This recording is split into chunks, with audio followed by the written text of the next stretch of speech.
මොකද හලෝ මේ bike raise එකකට ප්‍රැක්ටිස් කරනවද? පුළුවන් නම් අයියා වගේ ඩබල් ටින් වෙලා අතපය බැන්ඩේජ් කරගෙන ඉන්නවා.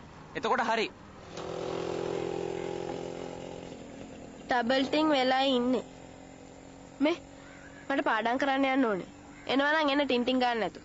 හරි හරි ඉතින් යාපනයේ ලයිබ්‍රරි එකට නෙවෙයිනේ යන්නේ. Public library එකටනේ. ෆැමිලි ගෙඩිය බීලා හිමින්සරේ යමු. මට එපා. යමු. මෝඩි. අපරාධෙන් ෆැමිලි ගෙඩිය.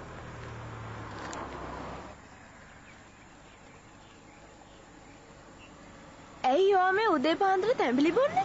ආ? නැද්ද? තැඹිලි හරි ගුණයිනේ. දැන්වත් කියනවද ඔය channel මාරු කරගෙන ඉන්නේ ඇයි කියලා? හා?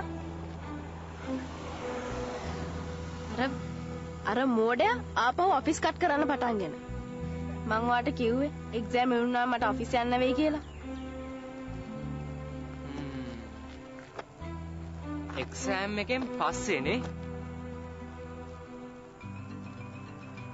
right simple. එක්සෑම් පාස් වුණොත්නේ ප්‍රශ්නේ තියෙන්නේ. මේ පාරත් එක්සෑම් එක ෆේල් වෙනවා. එතකොට හරිනේ. එක්සෑම් ෆේල් වෙන්න